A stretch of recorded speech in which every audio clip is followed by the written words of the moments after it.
Hello, everybody. Welcome to the Political Vigilante.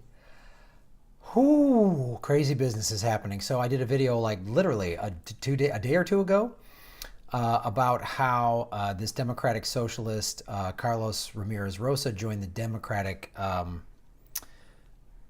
ticket in Illinois. State Senator Daniel Bliss was running for governor, and they were set. So they got this guy Ramirez-Rosa, who's a Democratic Socialist, who's a big proponent of $15 an hour and single-payer health care and all this stuff. So he got forced off of the ticket like yesterday because of comments that were critical of Israel. So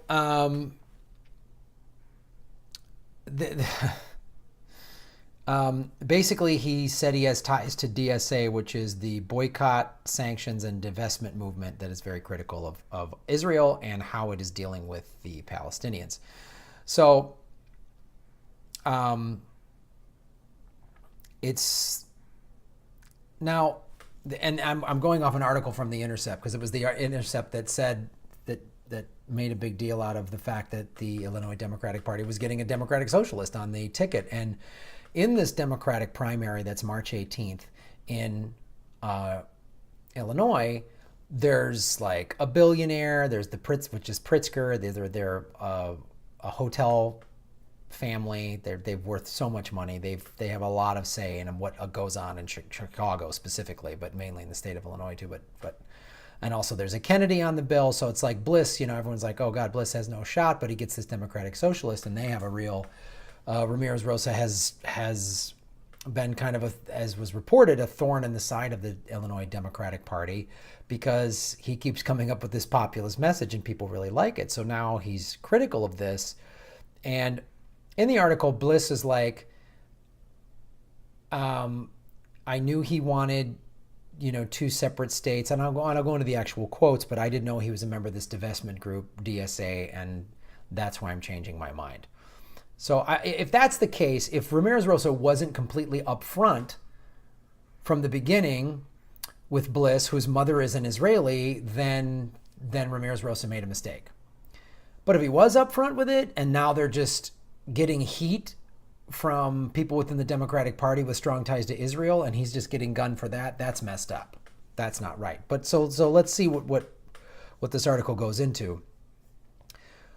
What happened was, so Illinois Democratic Representative Brad Schneider penned a Facebook post on September 3rd, citing the alderman's views on Israel and particularly his affiliation with the group that is outspoken supporter of boycott, divestment, and sanctions movement against Israel, namely DSA, as a cause for concern. He wrote that he had spoken to both Bliss and Ramirez-Rosa and decided to withdraw his endorsement of the campaign. That guy's got a lot of juice. That guy's got a lot of power. And according, what the Intercept says is Ramirez-Rosa has been critical of Israel, but his comments have hardly been extreme. Here's what he said in an interview on Real News Network on June of 2016. For too long, the U.S. government has subsidized the oppression of the Palestinian people, and it's time that stopped. And we have seen a shift internationally in favor of justice for the Palestinian people. People stand with Israel, but they also want to make sure the Palestinian people have justice. Sounds fair. But here's what, when he got forced out, here's what Ramirez-Rosa said on his Facebook page. He said, while I was honored to be chosen as Senator Daniel Bliss's gubernatorial running mate, it became clear over the past few days that while we share a total commitment to peace, security, and statehood for Israel, for the Israeli and Palestinian people, and both oppose pursuing BDS at the state level, the difference of opinion we have on the role the BDS government plays at the federal level would make it impossible to continue moving forward as a ticket. I was asked to join the ticket to even more strongly advocate for the critical issues facing the state, such as Medicare for all, a $15 living wage, affordable childcare, and free college tuition. So Illinois, if you don't get those things, it's because this guy just was a little too critical of Israel. Does that seem fair? You lose $15 an hour? While I'm no longer part of the ticket, I have every confidence that Senator Bliss and I, in our different roles, will continue to strong ever, blah, blah, blah, blah, blah, blah, blah. I especially want to thank, bang, bang. Bliss then put out a very lengthy statement to explain his position, suggesting that, as I said, Ramirez-Rosa had not been upfront about his support of BDS when Bliss interviewed him for the job running mate, according to Bliss. And he writes, growing up with an Israeli mother, grandparents who survived the Holocaust, and great-grandparents who did not survive, issues related to safety and security of the Jewish people are deeply personal to me. I strongly support a two-state solution. I support Israel's right to exist, and I support Israel as the homeland of the Jewish people. I also care deeply about justice for Palestinians and believe that a vision for the Middle East must include political and economic freedom for Palestinians. Sounds good to me. I agree with all those things. Wanting, political and economic freedom for the Palestinians doesn't mean the demise of Israel. Like that's, I really get bothered by that when it's like, hey, it's not fair how the Palestinians are being treated. Oh, you want to destroy Israel just like Hitler. No. I did not say that. Israel should absolutely have its freedom.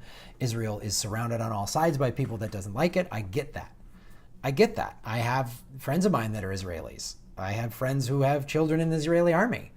But there's what's right. There's what's fair. So if you want fair, then be fair.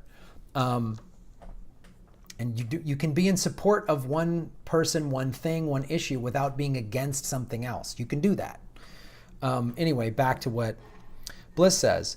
That's why I oppose the Boycott, Divestment, and Sanctions movement, or BDS, as I believe it moves us further away from a peaceful solution. When I asked him in the interview process prior to his election, Carlos said he too supported a two-state solution and opposed BDS. Since we've announced his selection, we have been asked about his position on BDS. After much discussion, it became clear that Carlos' position had changed. Okay. I'll just respond to that remark. If that's true, then it's not about, then it isn't just pro-Israeli Democrats are bullying people. Because if anything, if you say I'm for this in an interview process and then you change that after you get the job, I can see why an employer would have that be a problem with anything. If I hired someone to be a producer on my show and they said, yeah, Graham, I'm all for this progressive stuff and I'm against the neoliberals and the Republicans, I don't like it. And then later they go, oh, actually, I'm in big favor of corporate Democrats. I'd be like, well, you got to go. So I get that, if that is what happened. Now, Schneider, meanwhile, the guy that posted the Democrat, he has long been affiliated with a right-wing pro-Israel lobby which tolerates little dissent on the issue. If you look at Schneider's record, he was just an Israel guy. That was his thing. Move-on strategist Daniel Mintz told the Huffington Post in 2012.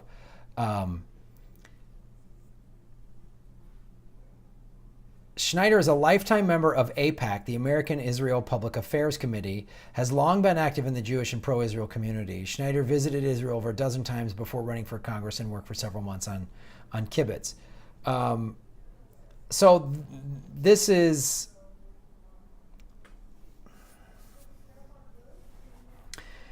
Here's some stuff that this guy said in 2014, too. During the war between Gaza and Israel, Schneider attended a rally, and he said, we are here as one people to say in a strong, clear voice, the United States has no better ally in the region, in fact, no better ally in the world than the democratic Jewish state of Israel.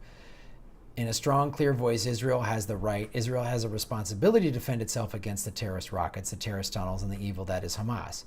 He then repeated that same line he gave to Chicago Magazine, and the crowd cheered. He is a co-sponsor of a House bill that would criminalize support for BDS.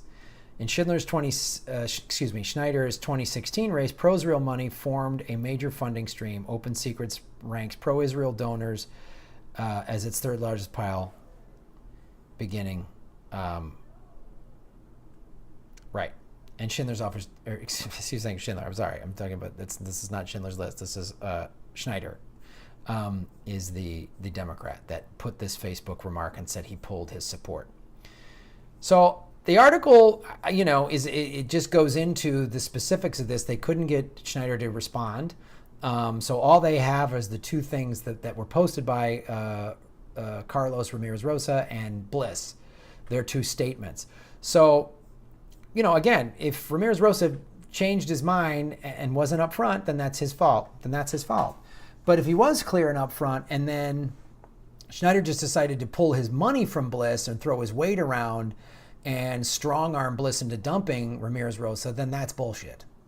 And I don't know what it is, but that's just my opinion. And as I've said before, there are many Israelis that are starting to understand that this isn't fair. No one is saying get rid of Israel. No one is saying take them out, but it's not fair. And when I was on Aggressive Progressive several months ago, and there was two guys in the cave, a Palestinian and a Jewish guy from Canada was telling us how they were peacefully resisting. They were non-violently resisting the Israeli army just because they want things. And I've done some stories on it, and it's just like, we just need to be fair and we need to be human, And yes, when the Palestinians line up with Hamas and terrorist groups, it doesn't help their cause at all. But then Israel does what America does and just completely overreacts.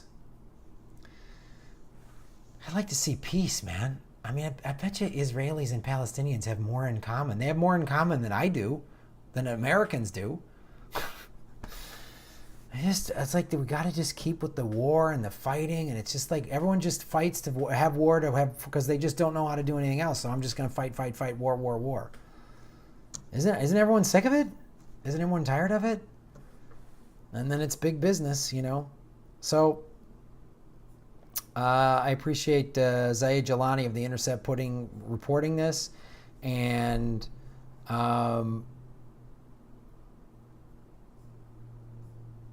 yeah, it's an interesting story. I was so excited 2 days ago, and now this happened.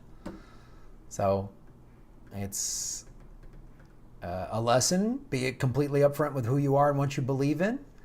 And if you are, you might get punished for it. To a much, much, much lesser degree, I lost work over my Twitter feed, as I've reported before.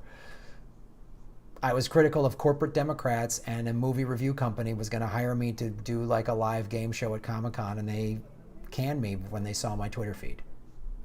So that's the state of the world we're living in. If your beliefs challenge the power elite, the deep state, the corporate state, those that are really in control of things, they're going to fire you. So it's not easy.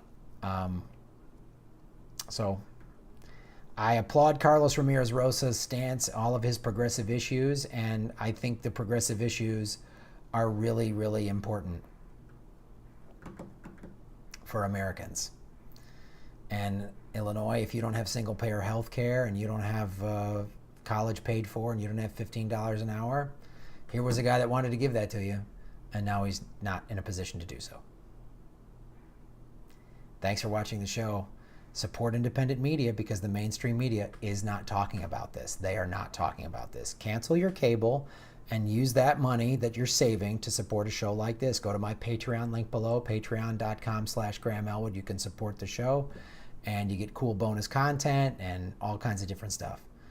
Get the name in the credits, which I'm going to start updating soon. I'll get the new credits up in the next day or two, because all the money finally cleared. It always takes till about the 6th of every month for that to happen. And also, I'm going to be doing Political Vigilante live, first ever live show at the Los Angeles Podcast Festival, October 6th, 7th, and 8th. Jimmy Dore show's in that festival. I'll put a link to that below as well. So if you're in Los Angeles, October 6th, 7th, and 8th, you can see the first ever Political Vigilante podcast live. Thanks for watching.